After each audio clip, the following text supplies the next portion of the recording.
Assalamualaikum warahmatullahi wabarakatuh. Di sini saya Mubaratul Aziza, kelas 12 dari SMK Al-Latify, akan mempresentasikan pengertian power supply, cara kerja, fungsi, dan jenis-jenisnya. Pengertian power supply.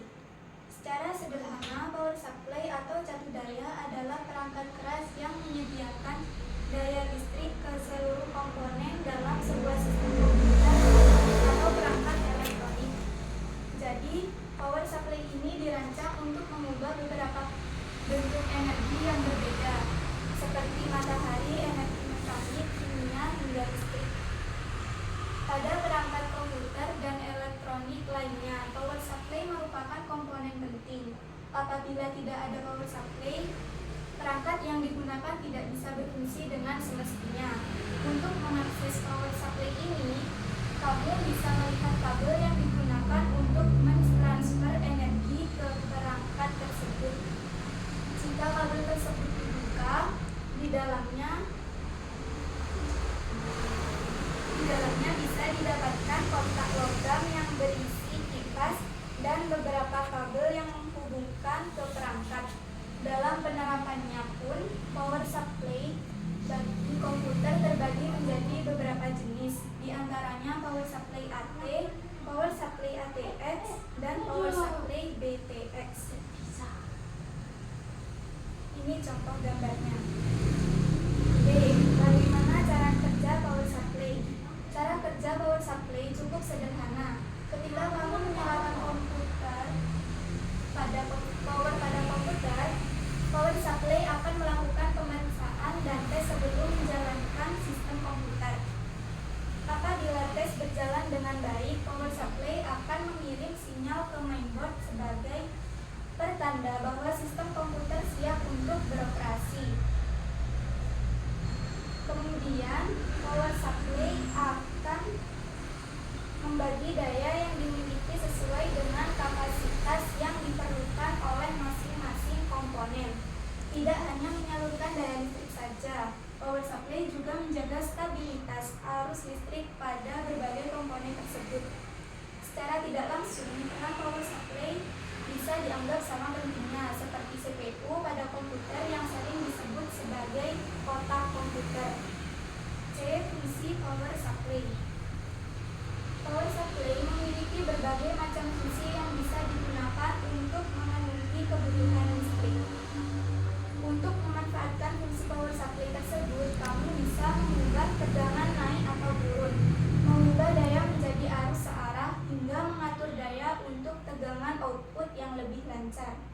Lebih jelasnya, berikut adalah fungsi-fungsi power supply selain menjadi tenaga listrik dan daya perangkat elektronik, di antaranya mengubah arus tegangan listrik agar tidak melebihi batas maksimal perangkat, menjadi daya cadangan dalam bentuk baterai. Contoh dari fungsi ini adalah UPS yang dibuat untuk mencegah listrik mati mendadak saat supply energi terhenti. Mengubah arus tegangan tinggi AC atau alternating current ke arus tegangan rendah DC atau direct current. D. Komponen power supply. Supaya tegangan listrik yang diberikan bisa sukses pada sebuah perangkat, diperlukan beberapa komponen pengikutnya. Apa saja kira-kira komponen power supply? Berikut beberapa di antaranya, yakni transformator. Komponen ini digunakan untuk memindahkan tenaga daya listrik pada beberapa rangkaian listrik melalui induksi elektromagnetik. Dioda, gabungan dari dua kata elektroda atau anoda dan katoda, yang berfungsi untuk memindahkan daya pada tegangan maju dan menghambat arus pada tegangan balik. Resistor, komponen yang digunakan untuk menurunkan, membagi, dan membatasi arus listrik yang masuk pada perangkat. Kapasitor, elemen yang berfungsi untuk mengubah tegangan arus AC ke DC. IC regulator, komponen ini berfungsi untuk mengatur tegangan elektronik, tujuannya untuk menjaga kestabilan suatu perangkat. Jenis-jenis power supply. 1. Power supply AC. Ini gambarnya. Power supply AC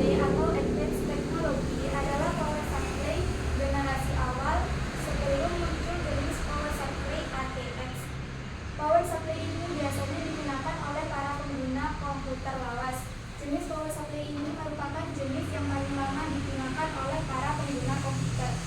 Power supply AT ini biasanya digunakan untuk jenis motherboard AT, seperti komputer dengan spesifikasi yang tidak terlalu tinggi, seperti komputer Pentium 3 dan 4. Power supply AT diketahui memiliki spesifikasi kabel daya listrik mencapai 12 pin dengan daya listrik yang rendah, yakni 250 watt.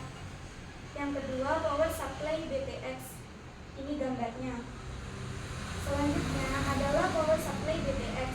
Power supply BTX ini digunakan untuk membantu menunjang perangkat komputer di rumah atau perkantoran. Apabila dilihat secara detail, power supply ini memiliki dua jenis kabel, yakni kabel power yang mengarah ke motherboard dan kabel SATA. Dibandingkan dengan power supply yang lainnya, BTX termasuk jenis power supply yang jauh lebih baik dibandingkan dengan jenis power supply lain.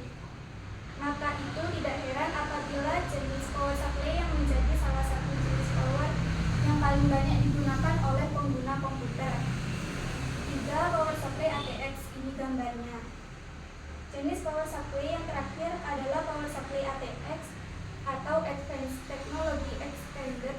Power supply ATX ini adalah pengembangan dari jenis power supply AT.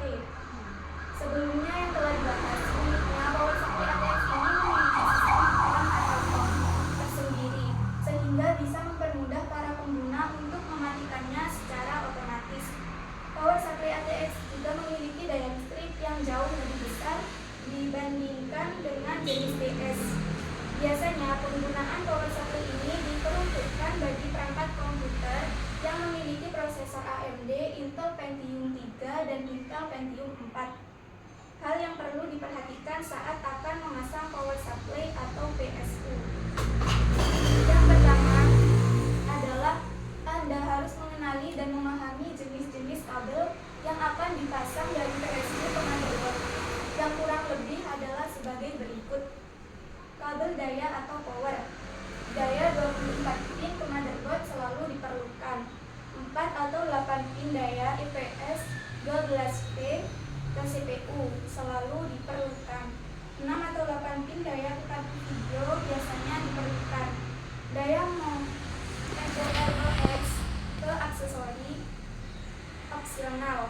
Kipas CPU dan daya kipas cache wajib. Kabel daya ke catu daya sistem selalu diperlukan. Kabel data SATA ke penyimpanan atau biasanya diperlukan. Header panel depan USB 2.0 biasanya diperlukan. Header panel depan USB 3.0 biasanya diperlukan. Header panel depan audio HD biasanya diperlukan. Kabel sinyal, power switch atau PWR-SW, reset switch atau reset, power LEDs atau PWR-LED, hard disk LEDs atau HDD. Ini contoh gambarnya. Tentunya Anda juga perlu menyiapkan obeng dan strap yang diperlukan atau tergantung jenis casing, supaya PSU dapat terpasang dengan kokoh, aman, dan sempurna di dalam casing. Cara memasang power supply atau PSU. Untuk memasang power supply atau PSU ke motherboard dan casing, langkah-langkahnya adalah sebagai berikut. Hubungkan kabel catu daya Anda mulai dengan konektor motherboard 24 pin. Selanjutnya, sambungkan kabel CPU atau motherboard 8 pin. Beberapa motherboard hanya membutuhkan konektor 4 pin. Selanjutnya, sambungkan kabel daya PCI 6 atau 8 pin ke kartu video Anda. Beberapa kartu video tidak memerlukan daya tambahan dari catu daya. Beberapa kartu video akan membutuhkan 2 kabel daya PCI 6 atau 8 pin. Selanjutnya, hubungkan perangkat penyimpanan atau disk Anda seperti HDD atau SSD atau drive DVD Anda. Hubungkan kabel data SATA yang disertakan dengan motherboard Anda. Sambungkan satu ujung ke hard disk atau disk drive dan ujung lainnya ke slot SATA yang sesuai pada motherboard Anda. Konsultasikan manual untuk instruksi tambahan pada slot motherboard Hubungkan kabel daya SATA dari cakup daya ke drive. Sambungkan header USB apapun dari aksesori Anda seperti krip atau pembaca kartu aperture M. Hubungkan daya SATA atau molex untuk aksesori atau pendingin apapun Anda seperti konektor daya SATA di pendingin cair Kraken. Hubungkan konektor USB 3.0 untuk mengaktifkan slot USB 3.0 di bagian luar casing Anda jika ada. Hubungkan audio HD dan header USB untuk mengaktifkan port USB 2.0 dan headset atau mic di bagian casing Anda. Hubungkan power SD, reset SD, dan header indikator LED ke motherboard untuk mengaktifkan LED dan tombol power atau reset pada casing Anda. Pastikan kabel-kabel baru dipasangkan setelah semua komponen lainnya seperti RAM, VGA card, CPU, dan kipas CPU terpasang. Karena kalau memasang kabel terlebih dahulu dikhawatirkan nantinya akan menghalangi